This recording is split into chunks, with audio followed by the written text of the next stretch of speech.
মাশরাফি সাকিব রাজনীতিতে আসছেন এই ঘোষণার পর বেশ সাড়া পড়েছে। রাজনৈতিক দলগুলোও নড়ে চড়ে বসেছে। আওয়ামী লীগের ভাষ্যমতে একাদশ জাতীয় নির্বাচনে তারা তরুণ ভোটারদের কাছে টানতে ভুইনেবল তারকাদের মনোনয়নের বিষয়টি গুরুত্ব সহকারে বিবেচনা করছে। কিন্তু অপরদিকে বিএনপিও বসে নেই। ভোটের রাজনীতির সমীকরণ মেলাতে অনেক তারকাকেই তারা টাচে রেখেছেন। তবে দলটির ভাষ্যমতে বিরোধী দলগুলোর জন্য বর্তমানে রাজনৈতিক বৈরী পরিবেশ বিরাজ করছে। এজন্য তারকারা সরাসরি বিএনপির ব্যানারে আসতে চাচ্ছেন না। তবে তারা কাজ করছেন। সময় হলেই চমক দেখা যাবে। বিএনপির ভক্ত এমন অনেক তারকা রয়েছেন যারা বিএনপির জন্য কাজ করতে চান, কিন্তু বর্তমানে রাজনৈতিক পরিস্থিতি খারাপ হওয়ায় তারা আগ্রহ পাচ্ছেন না। গত মঙ্গলবার একনেক বৈঠকের পর সংবাদ সম্মেলনে পরিকল্পনা মন্ত্রী আ.হ.ম মুস্তফা কামাল বলেন, জাতীয় ক্রিকেট দলের ওয়ানডে অধিনায়ক মাশরাফি বিন মুর্তজা এবং টেস্ট ও টি-20 দলের অধিনায়ক সাকিব আল হাসান আগামী নির্বাচনে প্রতিদ্বন্দ্বিতা করবেন। এ সময় পরিকল্পনা মন্ত্রী মাশরাফি সাকিব যে দলের হয়ে প্রতিদ্বন্দ্বিতা করুক না কেন তাদের ভোট দেওয়ার আহ্বান জানান। এরপর থেকে সামাজিক যোগাযোগ মাধ্যমসহ বিভিন্ন মিডিয়ায় মাশরাফি সাকিব ভক্তরা আলোচনা সমালোচনায় মেতে উঠেছেন। কেউ তাদের পক্ষে মত দিচ্ছেন, কলুষিত রাজনীতিকে পরিশুদ্ধ করতে তাদের মতো লোকের দরকার আছে। আবার অনেকেই বলছেন তারা জাতির সম্পদ, এখনই বিতর্কিত এই পেশায় আসা উচিত হবে না। তাছাড়া সামনে বিশ্বকাপ, এর আগেই নির্বাচন করা ঠিক হবে না। তবে এই দুই ক্রিকেটার এখনও তাদের অবস্থান পরিষ্কার করেননি। অবশ্য মাশরাফি বলেছেন, পরিকল্পনা মন্ত্রীর ঘোষণা সম্পর্কে তিনি কিছুই জানেন না। কিন্তু মাশরাফির বাবা আবার সাংবাদিকদের বলেছেন, প্রধানমন্ত্রী শেখ হাসিনা এই ধরনের প্রস্তাব দিলে তাদের পক্ষে না করা সম্ভব হবে না। বিএনপি বলছে, আওয়ামী লীগ টানা ক্ষমতাসীন হওয়ায় সুবিধাজনক অবস্থানে রয়েছে। তারা সহজেই তরুণ ভোটারদের কাছে টানতে তারকা ক্রিকেটার ছাড়াও সেলিব্রিটিদের ভোটের মাঠে আনার ঘোষণা দিতে পারছেন। খেলোয়াড়রা জাতির সম্পদ, তারা চাইলে যে কোনো দল করতে পারেন, এতে দোষের কিছু নেই।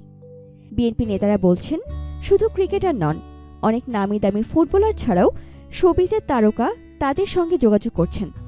আপাতত তাদেরকে ধৈর্য ধরতে বলা হয়েছে, সময় হলে ডাকা হবে। এক বিশ্লেষণে দেখা গেছে, ক্রীড়াঙ্গনের তারকারা যতটা আওয়ামী লীগের রাজনীতির সঙ্গে যুক্ত হয়েছেন, বিএনপিতে ততটা দেখা যায়নি। 70 দশকের তারকা ফুটবলার ছিলেন মেজর অবসরপ্রাপ্ত হাফিজউদ্দিন আহমেদ। তিনি বর্তমানে বিএনপির ভাইস চেয়ারম্যান। মেজর হাফিজ বিএনপির রাজনীতির সঙ্গে যুক্ত হয়ে এমপি ছাড়াও মন্ত্রী পর্যন্ত হয়েছেন। এরপর তারকা ফুটবলার সাব্বির, কানন সহ বেশ কয়েকজনকে বিএনপিতে দেখা গেছে, কিন্তু তারা সেভাবে রাজনীতিতে নিজেদের মেলে ধরতে পারেননি। বর্তমানে মেজর হাফিজ ব্যতীত বলার মতো একজনই আছেন বিএনপির ক্রীড়া বিষয়ক সম্পাদক, জাতীয় ফুটবল দলের সাবেক অধিনায়ক আমিনুল ইসলাম। অন্যরা জড়িত হলেও সক্রিয় নেই। তবে এখন পর্যন্ত কোনো ক্রিকেটারকে বিএনপির রাজনীতিতে যুক্ত হতে দেখা যায়নি।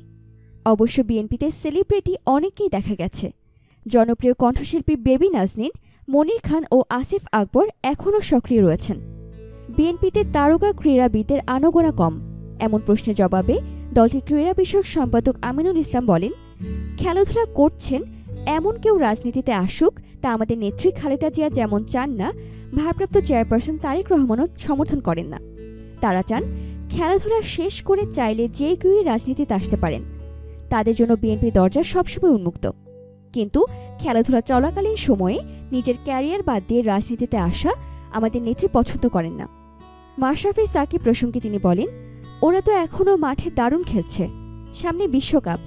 রাজনীতি নিয়ে তারা আসলে কি ভাবছে তা দেখার বিষয়।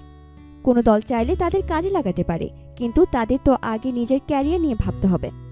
এ বিষয়ে বিএনপির সিনিয়র যুগ্ম মহাসচিব রুহুল কবির রিজভী বলেন, আমাদের সঙ্গেও অনেক তারকা ক্রিকেটার, ফুটবলার ও সেলিব্রিটি যোগাযোগ করছেন।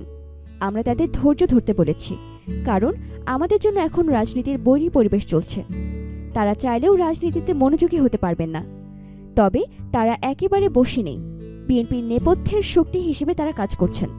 তিনি আরও বলেন, আমরা তাদের বলেছি আগে খেলাধুলা এবং নিজের কাজ এবং পরে দলকে সময় দিতে। তিনি আরও বলেন, আমরা তাদের বলেছি আগে খেলাধুলা, পরে দলকে সময় দিতে। মাঠের খেলা ছাড়াও অবসরের পর তাদের টিম ম্যানেজমেন্টে কাজ করার সুযোগ রয়েছে। আগে সেসবে মন দিতে হবে।